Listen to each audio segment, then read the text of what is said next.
प्रमद बर' नंखाय बाथ्रा बुंनानै सोरखौबा बेबायदि दुखु होनाया मोजां नङा। राकेश ब्रह्म माखासे बाथ्रा बुंनो सोलों। क'क्राझाराव थांनो नागिरदों अफिसावहाय, मानो होनोबा आंना बेथनाहाय पेन्डिं जानानै दङना 6 मासनि, ओमफ्राय बेखौनो दा CST सारजोंहाय थांनानै रायलायहैनो नागिरदों। मा होनो बेथन मोना मा मोना होननानै रागा जोंनानै अफिसावबो थांखायाखै आं। बिराद गोबावसो अफिसाव थांनायाबो, थांनायानो जा आं बेथन मोनबासो आङो अफिसाव थांगोन होननानैनो आं थांगासिनो आरोना। बेथन मोनबासो थांगोन आङो, बेथन मोनागौमानि आङो थांगा ओरैनो थाबाय। बेथन मोना मा मोना बेबायदि मावबाबो आरो बेथन मोना मा मोना ओरैनो थानाङोबा आरो माजों जानो माजों सोलिनो ना। आं हारसिङैबाबो जेबो नङामोन, मानो होनबा आंहा फिसाजोबो दङना। फिसाजोखौ आं माजों जाहोलांनो, माजों गाननाय जोमनाय ड्रेस होलांनो। आंनि चेनेलनि नायगिरि गेदेमा रायजो राजा, प्रमद बर'नि सरकारनि नंखायफ्ला जाय दिनै बे बिनानावनि भिडिअखौ नायनानै एसेबाबो बुजिखाबाय जानो हागौ। भिडिअनि फुटेजाव मा नुखो प्रमद बर' लाजिनो सोलों, इउपिपिएल सरकार लाजिनो सोलों। आं दिनै आंनि भिडिअ आं खावलायो, बेबायदि नंखाय बाथ्रा बुंनानै नोंथांमोना बेसे सम गादियाव थागोन, बेसे सम गादियाव थागोन। बेसेबां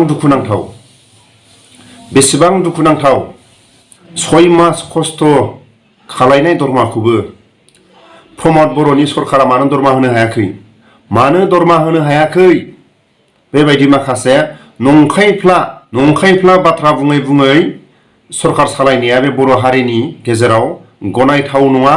आरो ओरैबायदि बुहुमनि बर'फोरखौ लाजि फोनांनाय प्रमद बर' आरो इउपिपिएल सरकार। बे भिडिअनि फुटेजखौ नायनानै आंनि चेनेलनि नायगिरि गेदेमा रायजो राजा, बेसेबां थगायसुला सरकार, लाजिनो सोलों प्रमद बर' आरो गासैबो इउपिपिएलआव थानाय, सोरबा गादियाव थानाय, सोरबा इउपिपिएलनि कर्मिफोर खोनासंनानै ला। जायफोर इउपिपिएलखौ जोंनि बर' रायजो राजाफ्रा सापर्ट होगिरि, नायनानै ला बेसेबां थगायदों।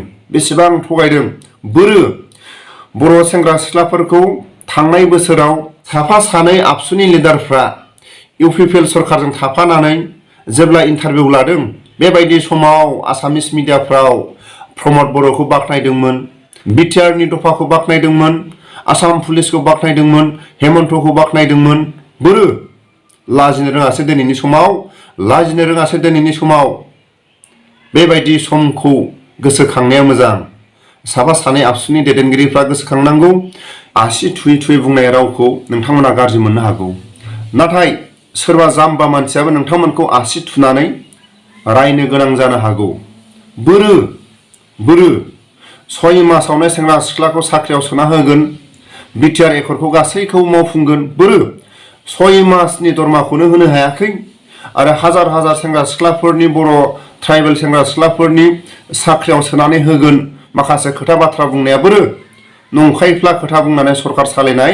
बेबायदि सरकारखौ नैबे फैबाय थानाय 24नि इलेक्सनाव बिथांमोनखौ जाम्बिनि न'आव थांनानै जुदि भट बिनो थाङोबा, इउपिपिएल सरकारनि बिथांमोना, आं बयखौबो खावलायो, जायफोर दुखिया रायजो राजाफोर, जायफोर जाम्बा जाम्बि न'खरफोर, आं खावलायो, सोरबा इउपिपिएलनि मानसिफोरा जुदि भट बिनो थाङोबा बिथांमोनखौ अमा आदार होनो थोन, दाउ आदार सारनानै होनो थोन, बिथांमोनखौ मोसौ दै दौनो थोन।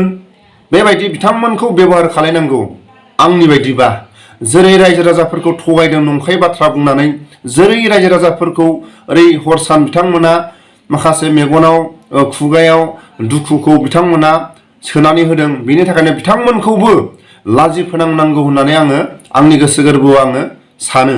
मानो होनोबा बे बिनानावनि भिडिअखौ नायनानै बयबो बुजिबाय बेसेबां दुखुनांथाव बेबायदि थगायसुला सरकार दंना। बाक्सानि जि गावथार जानाय सुबुं, बे बिथाङा दाखाइतखा, बेखौ गासिबो मिथिगौ, थानायाव मिथिगौ, गामिनि रायजोआ मिथिगौ। बेखायनो जाय मानसिया गाज्रि दाखाइ, बे मानसिया गावथार जानायाव जेबो साननांगौ गैया। बे साहे केनारामानो जाया, सोरबा गेनाराम जाया, मेनाराम जाया, बेयाव जेबो साननांगौ गैया। गाज्रिया गाज्रिखा।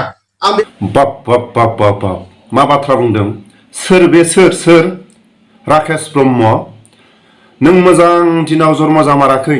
नों सासे बर' हारिनि हांगार, साइसआनो हांगार आरो गोसोआबो हांगार।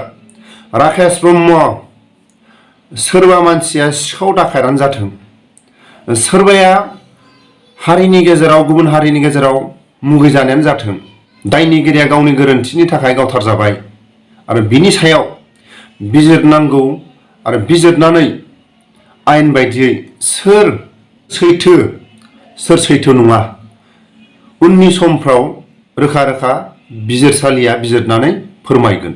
नोंहा बुंनांगौ बेयाव अधिकार गैया, नोंहा बुंनांगौ जेबो अधिकार गैया। नाथाय सोरबा सिखाव दाखायतनि गथ' गथाय हिनजावाथ' दायनिगिरि नङा। जाय गावथार जानाय डिम्बिश्वर बिथांनि गथ'आ दायनिगिरि नामा? बिनि फिसाफ्रा दायनिगिरि नामा? सोरबा सिखाव मावनायनि बे गथ' गथाया गासैबो बिफाया जुदि सिखाव दाखायतबा न'खरनि मानसियाबो सिखाव दाखायत नामा? बेखौ बुंनो सोलों राकेश ब्रह्म।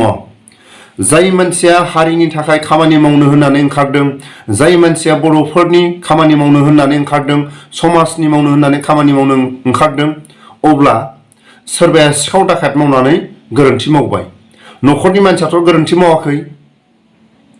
दिनै नोंनि बाथ्राखौ जुदि खोनायोबा मालाबा समाव जाय न'खरनि गथ' गथाया जेरै नंखायफ्ला ना नङा ना नंगौ, जेब्ला बिजिरनायनि उनाव प्रमान जागोन अब्ला बयनिबो गोरोन्थिखौ रोखा रोखा नुगोन।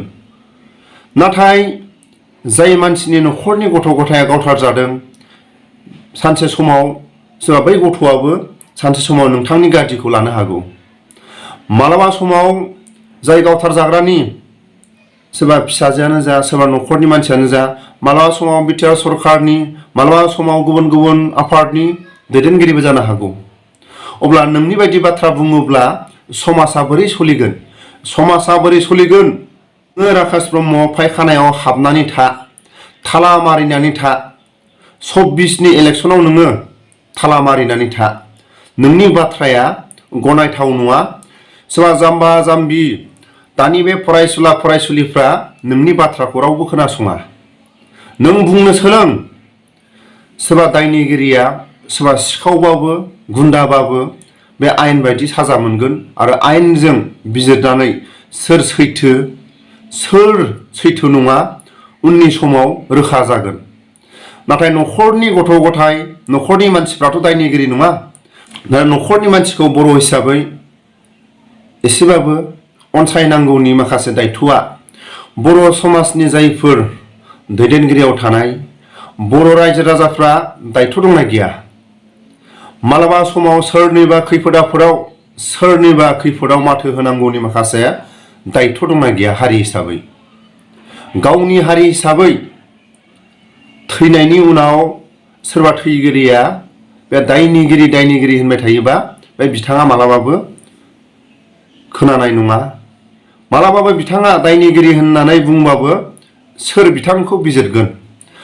जोंनि गेजेराव जोंसो खोनासंनांगोन, न'खरनि मानसियासो खोनासंनांगोन, बर' हारिनि दैदेनगिरिफ्रासो खोनासंनांगोन।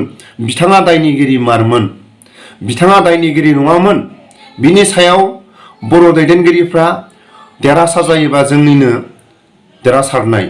बेबायदि गोरोन्थि मावनानै जुदि आयेनाव जेननो गोनां जायोबा जोंनि हारिनि गेजेराव सोरबाफोर माखासे सानस'हायै गोरोन्थिफोर मावोबा बयबो सोलोंनांगौ। गोरोन्थिनि सायाव बयबो माखासे दुथां खामानि मावनायनिफ्राय जानगाराव थानांगौ होननानै बयबो गोसो गोरबोआव गावनि न'खरनि मानसिफोरखौ बयबो नोजोर लानाया मोजां होननानै बयबो गोसोआव साननाय फैगोन। बेखौसो आं मेसेज होनो लुगैयो। राकेश ब्रह्मआ दायनिगिरिखौ लानानै न'खरनि मानसिफोरखौ, गथ' गथायखौ, न'खरनि जाथि खुरमाफोरखौ माखासे नंखाय खोथाखौ बुंबा मा खोथाया बेसेबां गनायथाव, बेफोरखौ सोलोंनांगौ होननानै आङो दिनै राकेश ब्रह्मनि दिनै बुंनाय रावा न'खरनि गथ' गथाय जाथि खुरमाखौ दिनै मेगनाव मोदै गहोनाय, दुखु होनाय, बिथांनि बुंनाय खोथाया दिनै दुखु होनाय।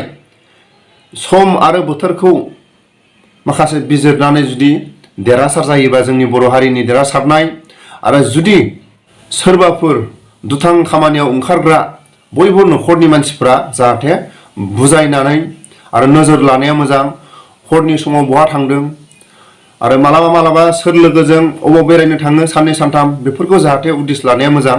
बिनि थाखायनो गासैखौबो माखासे खैफोदजों माखासे सोलोंनांगौआ फैयो आरो खैफोदजोंनो माखासे आयेनखौ देरहासारो। बिनि थाखायनो जोंनि बर' समाजनि गेजेराव जायफोर गादिखौ लानानै सोरनिबा गोरोन्थिनि सायाव गासैखौबो गोरोन्थि सानफानाया बियो मालाबाबो गनायथाव नङा आरो बेबायदि बुंनाय रावनिफ्राय राकेश ब्रह्मआ जानगार थानांगौ।